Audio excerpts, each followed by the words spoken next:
Justice Sarmad Usmani Saab, may I request you to express your views on the suggestions made? All right.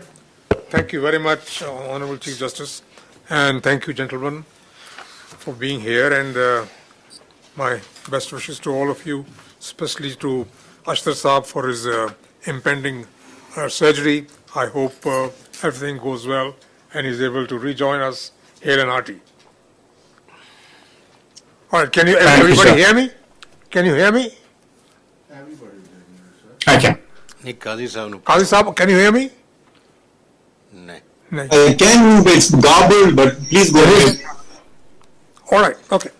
Now, as far as the Sindh High Court is concerned, I can say with a bit of conviction that perhaps I know these honorable judges who have been nominated and those who have been bypassed, because I am from that High Court. I remained judge and the Chief Justice as well. And some of the nominees I had recommended to be on the bench. So, as far as Justice Syed Hassan Azhar Rizvi is concerned, I fully endorse his nomination. I know for a fact that he's a thorough gentleman, and his work is all right, and he otherwise is above board. So I would heartily endorse his nomination. And so far as Justice Muhammad Shafi Siddiqui is concerned, I also think that he's a good judge, and he should prove an asset to the bench here.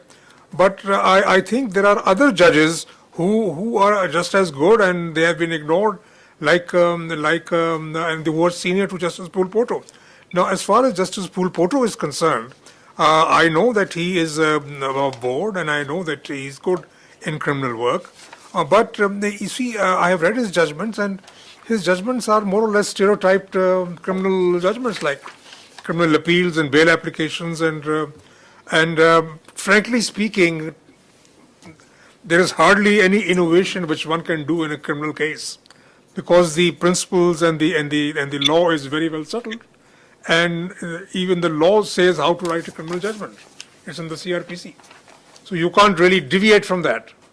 So therefore, I think that perhaps those who are senior to him should be considered, like Mr. Justice Abbasi and Mr. Justice Nadeem Azhar, Nadeem Rizvi, Nadeem Saab. Now, these two gentlemen, I think that we should consider them. And as far as Justice Abbasi is concerned, again, there is no doubt about his integrity. It is said that he is only done tax work, but I think he's when he came on the bench, he's done other work as well. I can see from his disposal that he's done. He's done.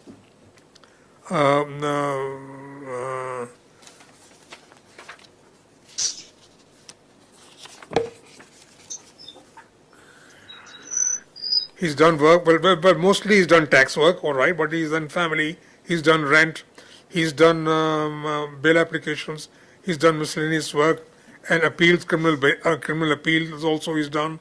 And so there is civil revisions, high court appeals. So tax cases, of course, because he was always a tax lawyer, so I suppose he was put on the tax bench, and the maximum number of disposal is regarding his tax matters. But that's no surprise. Because obviously he has always remained a tax lawyer and he specialized in taxation. But otherwise, I find him to be a rounded gentleman. It is said that perhaps his demeanor is a bit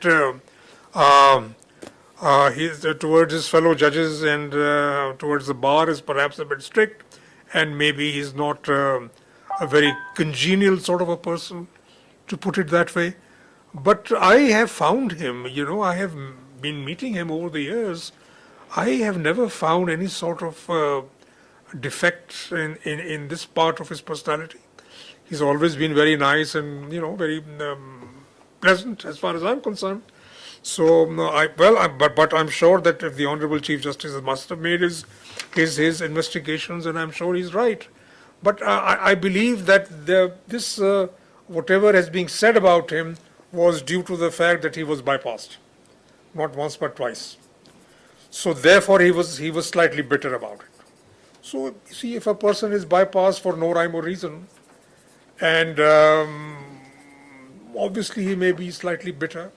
If a person, for example, is prosecuted for no rhyme and reason, and ultimately it turns out that he's been wrongly prosecuted, obviously that person will be bitter.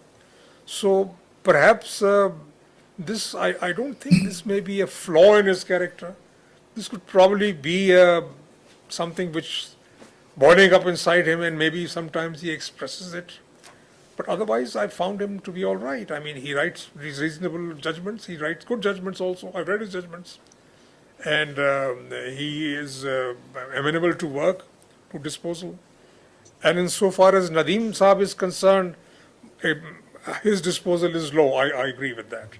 And perhaps, I don't know, for whatever reason, he's not being writing too many judgments. But the judgments which he writes are up to the mark. That I can say. So my thinking would be that perhaps we could consider either one of these gentlemen to be appointed rather than going down the line and appointing Mr. Pulpur. So that's as far as these from Sindh are concerned. As far as the gentleman from Peshawar High Court is concerned, obviously he's the senior most, and I'm sure that from his the type of work he's done and from his judgments also, I find is up to the mark, and I'm sure that he is a gentleman. So I would fully endorse his candidature, and similarly I would endorse the candidature of Mr. Waheed, Justice Waheed, because the other three gentlemen, I've seen their judgments, and I think that as far as judgment writing is concerned, as far as the quality of the judgments are concerned, Justice Waheed is much above them. And so therefore, and otherwise he's a gentleman, he's above board, so I would endorse that. Thank you very much. That's all I have to say. Thank you, sir.